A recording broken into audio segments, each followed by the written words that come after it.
ओम तत्सत। ओम श्री गुरुवे नमः। ओम श्री गणेशाय नमः। शौनक जी ने पूछा, राजाओं में श्रेष्ठ जन्मे ने। सूत जी, राजाओं में श्रेष्ठ जन्मेजय ने किस लिए सर्प सत्र द्वारा सर्पों का अंत किया, ये प्रसंग मुझसे कहिए। सूतनंदन, इस विषय की सब बातों को यथार्थ रूप से वर्णन कीजिए। जप यज्ञ करने वाले पुरुषों में श्रेष्ठ विप्रवर आस्तिक ने किस लिए सर्पों को प्रज्वलित अग्नि में जलने से बचाया, और वे राजा जन्मेजय जिन्होंने सर्प सत्र का आयोजन किया था, किसके पुत्र थे, तथा द्विज शिरोमणि आस्तिक भी किसके पुत्र थे, यह सब मुझे बताइए।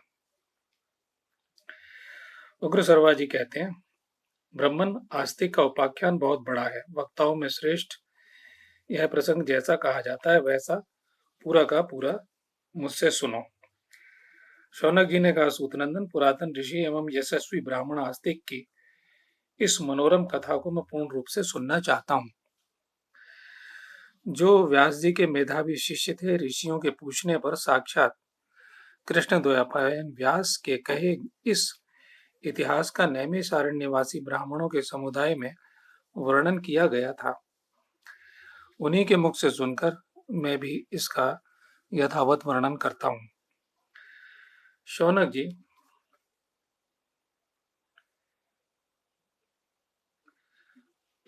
ये आस्तिक मुनि का उपाख्यान सब पापों का नाश करने वाला है। आपके पूछने पर मैं इसका पूरा का पूरा वर्णन कर रहा हूँ। आस्तिक के पिता प्रजापति के समान प्रभावशाली थे। ब्रह्मचारी होने के साथ साथ उन्होंने आहार पर भी संयम कर लिया था।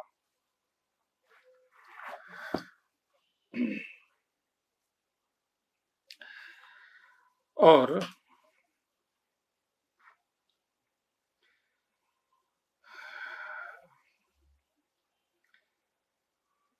वे सदा उग्र तपस्या में संलग्न रहते थे। उनका नाम यायावरों में उनका ऊंचा स्थान था। वे धर्म के ज्ञाता थे। एक समय तपोबल से संपन्न उन महाभाग जरत्कारु ने यात्रा प्रारंभ की। वे मुनि वृत्ति से रहते हुए जहां शाम होती वहीं डेरा डाल देते थे। यायावर शब्द का अर्थ होता है सदा विचरने वाला मुनि। मुनि वृत्ति से रहते हुए वह सदा इधर उधर घूमने और गृहस्थ ब्राह्मणों के एक समूह विशेष की यायावर संज्ञा है। वे लोग एक गांव में एक रात से अधिक नहीं ठहरते और पक्ष में एक बार अग्निहोत्र करते हैं।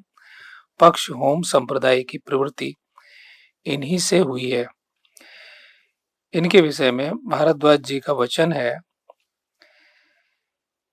कि यायावर लोग घूमते घूमते जहां संध्या हो जाती वहीं ठहर जाते हैं।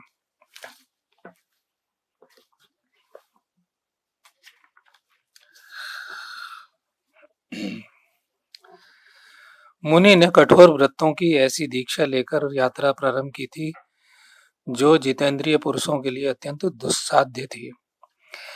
वे कभी वायु पीकर रहते और कभी भोजन का सर्वथा त्याग करके अपने शरीर को सुखाते रहते थे। उन महर्षि ने निद्रा पर भी विजय प्राप्त कर ली थी, इसलिए उनकी पलक नहीं लगती थी। इधर उधर विचरण करते हुए वे प्रज्वलित अग्नि के समान तेजस्वी जान पड़ते थे। घूमते घूमते किसी समय उन्होंने अपने पितामहों को देखा, जो ऊपर को पैर और नीचे को सिर किए हुए थे, एक विशाल गड्ढे में लटक रहे थे। उन्हें देखते ही जरत्कारु ने पूछा, आप लोग कौन हैं जो इस गड्ढे में नीचे को मुख किए हुए लटक रहे हैं? पितर बोले, ब्राह्मण, हम लोग कठोर व्रत का पालन करने वाले यायावर नामक मुनि हैं। अपनी संतान परंपरा का नाश होने से हम नीचे पृथ्वी पर गिरना चाहते हैं और हमारी एक संतति बच गई है जिसका नाम है जरत्कारु। हम भाग्यहीनों की वह अभागी संतान केवल तपस्या में ही संलग्न है। वह मूढ़ पुत्र उत्पन्न करने के लिए किसी स्त्री से विवाह करना नहीं चाहता, अतः वंश परंपरा का विनाश होने से हम यहाँ इस गड्ढे में लटक रहे हैं। हमारी रक्षा करने वाला वही वंश धर्म मौजूद है, तो भी पापकर्मी मनुष्यों की भांति हम अनाथ हो गए हैं। साधु शिरोमणि, तुम कौन हो जो हमारे बंधु बांधवों की भांति हम लोगों से इस दयनीय दशा के लिए शोक कर रहे हो? ब्राह्मण, हम ये जानना चाहते हैं कि तुम कौन हो जो आत्मीय की भांति हमारे पास खड़े हुए हो। सत्पुरुषों में श्रेष्ठ हम सोचनीय प्राणियों के लिए तुम क्यों शोक मग्न होते हो?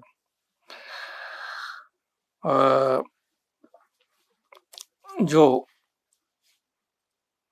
वो गड्ढे में उल्टे लटक रहे हैं, उसके विषय में शास्त्र कहता है कि ये भूलोक यानी ये संसार ही एक गड्ढा है। ये उन्होंने उस जंगल में उन्हें एक दृश्य दिखाया था। स्वर्गवासी पितरों को जो नीचे गिरने का भय लग रहा है, उसी को सूचित करने के लिए कहा गया है कि उनके पैर ऊपर थे और सिर नीचे।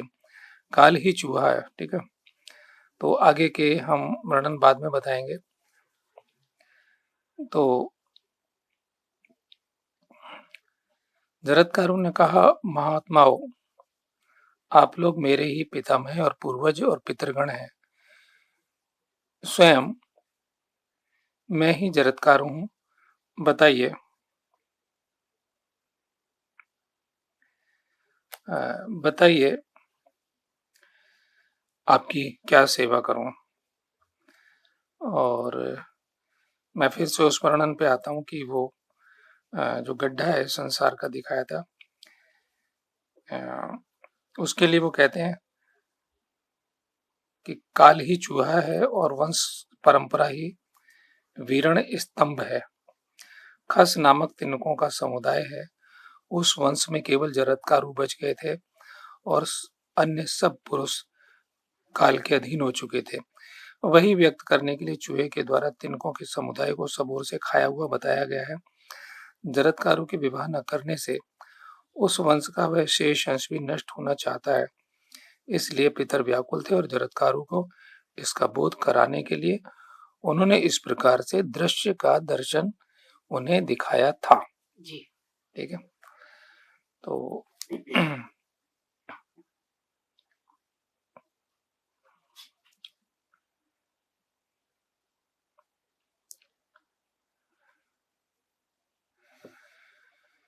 तो आगे बढ़ते हैं। पितर बोले, तात, तुम हमारे कुल की संतान परंपरा को बनाए रखने के लिए निरंतर यत्नशील रहकर भी विवाह के लिए प्रयत्न करो। प्रभु, तुम अपने लिए, हमारे लिए अथवा धर्म का पालन करने के लिए इस उद्देश्य से पुत्र की उत्पत्ति के लिए यत्न करो। तात, पुत्र वाले मनुष्य इस लोक में जिस उत्तम गति को प्राप्त होते हैं, उसे अन्य लोग धर्मानुकूल फल देने वाले भांति भांति से संचित किए हुए तप से भी नहीं पाते। अतः बेटा, तुम हमारी आज्ञा से विवाह करने का प्रयत्न करो और संतानोत्पादन की ओर ध्यान दो। यही हमारे लिए सर्वोत्तम हित की बात होगी। जरत्कारु ने कहा, पितामह गण, मैंने अपने मन में यह निश्चय कर लिया था कि मैं जीवन में सुख भोग के लिए कभी न तो पत्नी का पाणी ग्रहण करूंगा और न ही धन का संग्रह ही। परंतु यदि ऐसा करने से आप लोगों का हित होता है तो उसके लिए अवश्य विवाह कर लूंगा, किंतु एक शर्त के साथ मुझे विधि पूर्वक विवाह करना है। यदि उस शर्त के अनुसार किसी कुमारी कन्या को पाऊंगा तभी उससे विवाह करूंगा, अन्यथा विवाह करूंगा ही नहीं। वह शर्त यूं है कि जिस कन्या का नाम मेरे नाम के समान ही हो, जिसे उसके भाई बंधु स्वयं मुझे देने की इच्छा से स्वयं मुझे देने की इच्छा रखते हो और जो भिक्षा की भांति स्वयं मुझे प्राप्त हुई हो, उसी कन्या से मैं शास्त्रीय विधि के अनुसार पाणी ग्रहण करूंगा। विशेष बात तो यह है कि मैं दरिद्र हूँ, भला मुझे मांगने पर भी कौन अपनी कन्या पत्नी रूप में प्रदान करेगा। इसलिए मेरा विचार है कि यदि कोई भिक्षा के तौर पर अपनी कन्या देगा तो उसे मैं ग्रहण कर लूंगा। पितामह, मैं इसी प्रकार इसी विधि से विवाह के लिए सदा प्रयत्न करता रहूंगा, इसके विपरीत कुछ नहीं करूंगा। इस प्रकार मिली हुई पत्नी के गर्भ से यदि कोई प्राणी जन्म लेगा तो वह आप लोगों का उद्धार करेगा। अतः आप मेरे पितर अपने सनातन स्थान पर जाकर वहां प्रसन्नता पूर्वक रहें।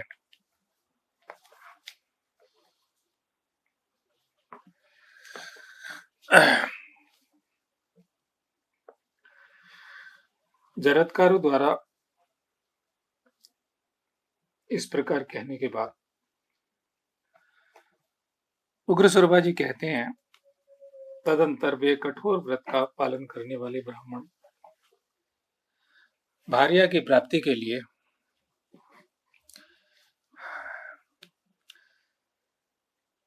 इच्छुक होकर पृथ्वी पर सब ओर विचरने लगे, किंतु उन्हें पत्नी की उपलब्धि नहीं हुई। एक दिन किसी वन में जाकर विप्रवर जरत्कारों ने पितरों के वचन का स्मरण करके कन्या की भिक्षा के लिए 3 बार धीरे धीरे पुकार लगाई,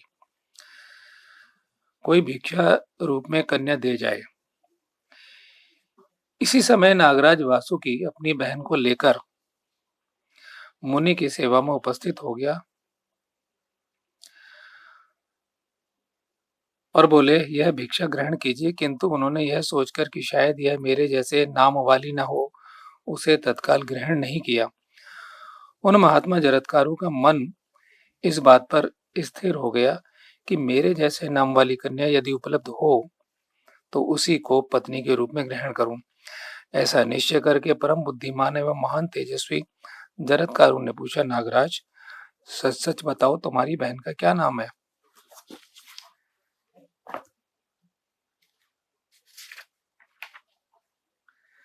वासुकी ने कहा, जरत्कारों, ये मेरी छोटी बहन जरत्कारों के नाम से ही प्रसिद्ध है। इस सुंदर कटी प्रदेश वाली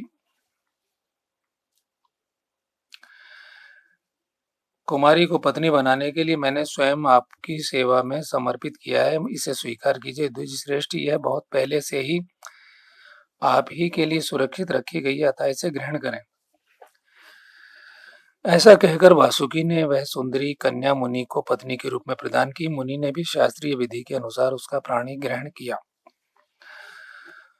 उग्र सर्वाजी कहते हैं, ब्रह्मवेत्ताओं में श्रेष्ठ शौनक जी, पूर्व काल में नागमाता कद्रु ने सर्पों को यह शाप दिया था कि तुम्हें जन्मेजय के यज्ञ में अग्नि भस्म कर डालेगी। उसी शाप की शांति के लिए नाग प्रवर वासुकी ने सदाचार का पालन करने वाले महात्मा जरत्कारों को अपनी बहन ब्याह दी थी। उसी शाप की शांति के लिए नाग प्रवर वासुकी ने सदाचार का पालन करने वाले महात्मा जरत्कारों को अपनी बहन ब्याह दी थी। महामना जरत्कारों ने शास्त्रीय विधि के अनुसार उस नाग कन्या का पाणी ग्रहण किया और उसके गर्भ से आस्तिक नामक पुत्र को जन्म दिया। आस्तिक वेदांगों के पारंगत विद्वान तपस्वी महात्मा, सब लोगों के प्रति समान भाव रखने वाले तथा पितृकुल और मातृकुल के भय को दूर करने वाले थे। तदंतर दीर्घ काल के पश्चात पांडव वंशीय नरेश जन्मेजय ने सर्पसत्र नामक महान यज्ञ का आयोजन किया, ऐसा सुनने में आता है। और सर्पों के संहार के लिए आरंभ किए हुए उस सत्र में आकर महातपस्वी आस्तिक ने नागों को मौत से छुड़ाया।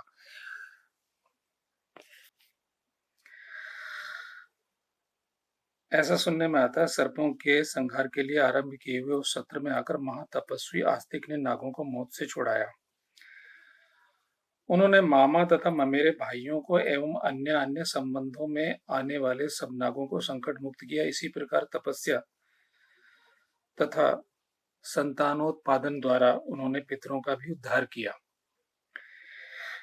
ब्राह्मण भांति भांति के व्रतों और स्वाध्यायों का अनुष्ठान करके वे सब प्रकार के ऋणों से उऋण हो गए।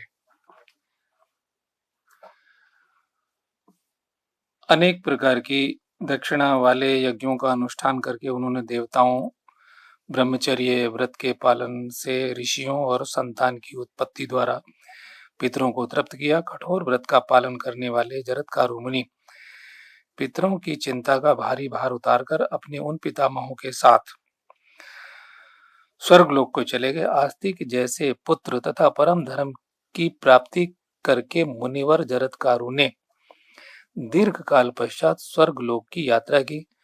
भृगुकुल शिरोमणि, इस प्रकार मैंने आस्तिक के उपाख्यान यथावत वर्णन किया। और बताइए अब मैं और आपको क्या कहा जाए। शौनक जी बोले, सूत नंदन, आप ज्ञानी महात्मा आस्तिक की इस कथा को पुनः विस्तार के साथ कहिए, हमें उससे सुनने की और बड़ी उत्कंठा है, अभी तृप्ति नहीं मिल रही है। ज्यादा विस्तार से चाहते हैं। सौम्य, आप बड़ी मधुर कथा कहते हैं। उसका एक एक अक्षर और एक एक शब्द पद कोमल है तथा इसे सुनकर हमें बड़ी प्रसन्नता होती है। आप अपने पिता लोमहर्षण की भांति ही प्रवचन कर रहे हैं। यानी वो पहचान रहे कि जैसे आपके पिताजी कथा को सुनाया करते थे, वैसे ही आप उसी प्रवचन में, उसी शैली में हमें सुना रहे हैं। होता है ना, बाप जैसा कई बार बेटा होता है। आपके पिता सदा हम लोगों की सेवा में लगे रहते थे। उन्होंने इस उपाख्यान को जिस प्रकार कहा है उसी रूप में आप भी कहिए, ज्यों का त्यों है, एकदम वैसा हमें सुनाइए। गुरु सरबा जी ने कहा, आयुष्मान। मैंने अपने कथावाचक पिताजी के मुख से यह आस्तिक की कथा प्रकार जिस रूप में सुनी है उसी प्रकार आपसे कहता हूँ। ब्राह्मण, पहले सतयुग में दक्ष प्रजापति की दो शुभ लक्षणा कन्याएं थीं, कद्रु और विनीता।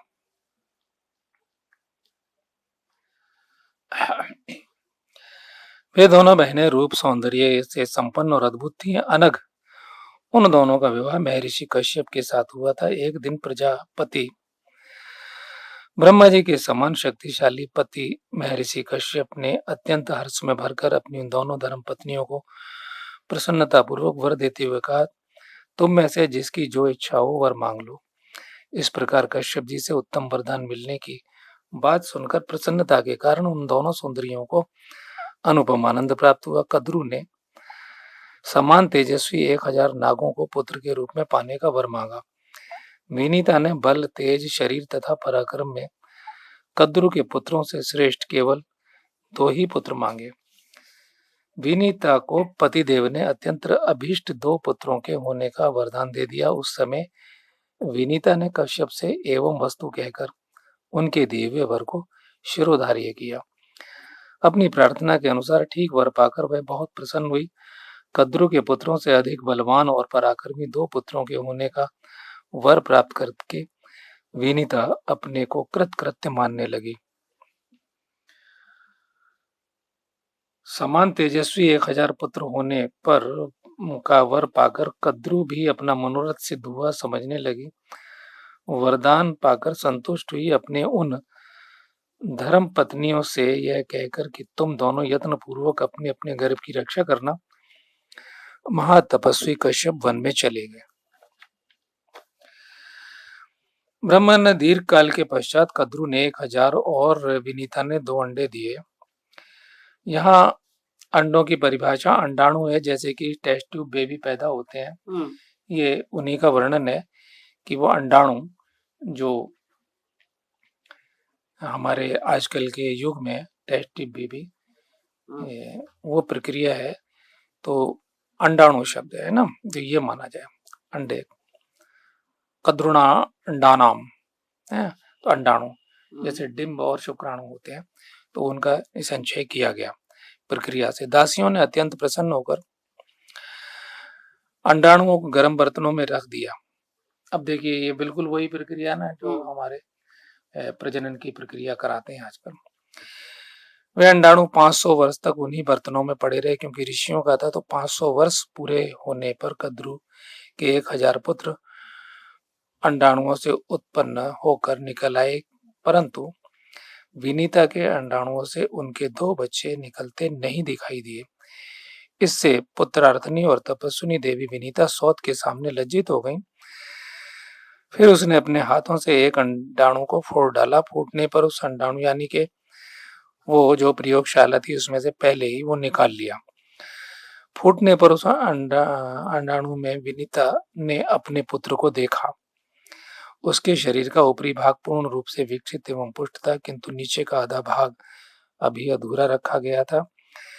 सुना जाता है उस पुत्र ने क्रोध के आवेश में आकर विनीता को शाप दे दिया, मां तूने लोभ के वशीभूत होकर इस प्रकार अधूरे शरीर का बना दिया, मुझे मेरे समस्त अंगों को पूर्ण विकसित एवं पुष्ट नहीं होने दिया।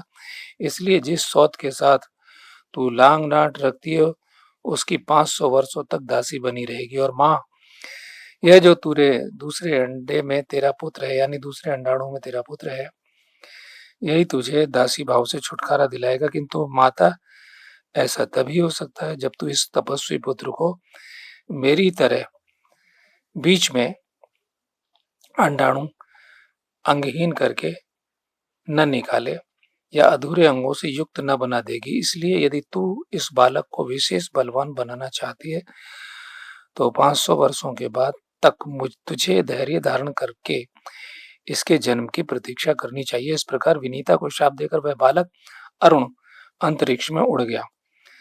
ब्राह्मण तभी से प्रातःकाल प्राची दिशा में यानी पूर्व दिशा में जो लाली दिखाई देती है उसके रूप में विनीता के पुत्र अरुण का ही दर्शन होता है। अरुण जो है वो सारथी है सूर्य देवता के, वो बन गए, ठीक है। और वह सूर्य देवता के रथ पर जा बैठा और उनका सारथी का काम संभालने लगा। तो सूर्यदेव से पहले जो लाली होती है, कहते हैं ना अरुणिमा फैल जाती है, तो अरुण देवता की वो अरुणिमा होती है, वो तेज होता है। और इस प्रकार उनकी जन्म कथा। तदंतर समय पूरा होने पर सर्प संहारक गरुड़ का जन्म हुआ। भृगुश्रेष्ठ पक्षी राज गरुड़ जन्म लेते ही क्षुधा से व्याकुल हो गए और विधाता ने उनके लिए जो आहार नियत किया था, अपने उस भोज्य पदार्थ को प्राप्त करने के लिए माता विनीता को छोड़कर आकाश में उड़ गए। और इससे आगे समुद्र मंथन की कथा का पहला प्रसंग है। तपोधन इसी समय कद्रु और विनीता दोनों बहनें एक साथ ही घूमने के लिए निकली। उस समय उन्होंने उच्चैःश्रवा नामक घोड़े को निकट से जाते हुए देखा। वह परम उत्तम अश्वरत्न अमृत के लिए समुद्र का मंथन करते समय प्रकट हुआ था। उसमें अमोघ बल था। वह संसार के समस्त अश्वों में श्रेष्ठ, उत्तम गुणों से युक्त, सुंदर, अजर, दिव्य एवं संपूर्ण शुभ लक्षणों से युक्त था। उसके अंग बड़े हृष्ट पुष्ट थे। संपूर्ण देवताओं ने उसकी भूरी भूरी प्रशंसा की थी। शौनक जी ने पूछा, सूतनंदन अब मुझे यह बताइए कि देवताओं ने अमृत मंथन किस प्रकार और किस स्थान पर किया जिसमें यह महान बल पराक्रम से संपन्न और अत्यंत तेजस्वी अश्वराज उच्चैःश्रवा प्रकट हुआ। आपको मेरी आवाज आ रही है? अच्छा। उग्रश्रवा जी ने कहा, शौनक जी, मेरु नाम से प्रसिद्ध एक पर्वत है जो अपनी प्रभा से प्रज्वलित होता रहता है। वह तेज का महान पुंज और परम उत्तम है। अपने अत्यंत प्रकाशमान स्वर्णमय शिखरों से वह सूर्य देव की प्रभा को भी तिरस्कृत किए देता है। उस स्वर्ण भूषित विचित्र शैल पर देवता और गंधर्व निवास करते हैं। उसका कोई माप नहीं है। जिनमें पाप की मात्रा अधिक है ऐसे मनुष्य वहां पैर नहीं रख सकते।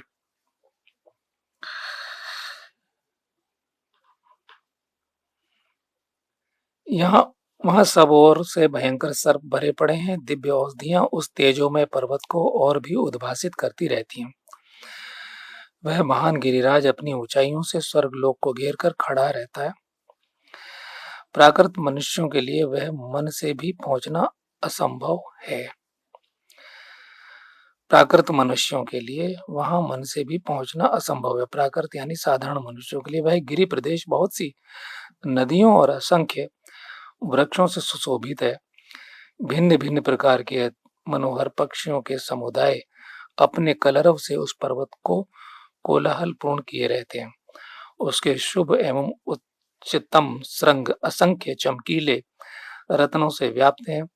वे अपनी विशालता के कारण आकाश के समान अत्यंत अनंत जान पड़ते हैं। समस्त महातेजस्वी देवता मेरुगिरी के उस महान शिखर पर चढ़कर एक स्थान पर बैठ गए।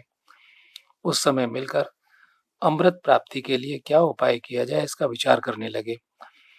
वे सभी तपस्वी तथा शौच, संतोष आदि नियमों से संयुक्त थे। इस प्रकार विचार एवं सबके साथ मंत्रणा में लगे हुए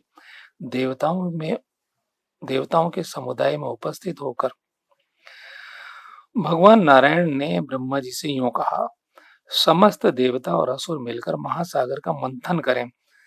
उस महासागर का मंथन आरंभ होने पर उसमें से अमृत प्रकट होगा।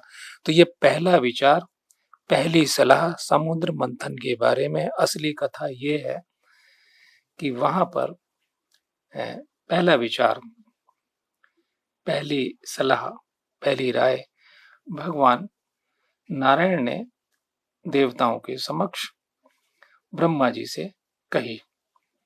दी गई ये सलाह देवताओं पहले समस्त औषधियों को और फिर संपूर्ण रत्नों को पाकर भी समुद्र मंथन को जारी रखो, इससे अंत में तुम लोगों को निश्चय ही अमृत की प्राप्ति होगी।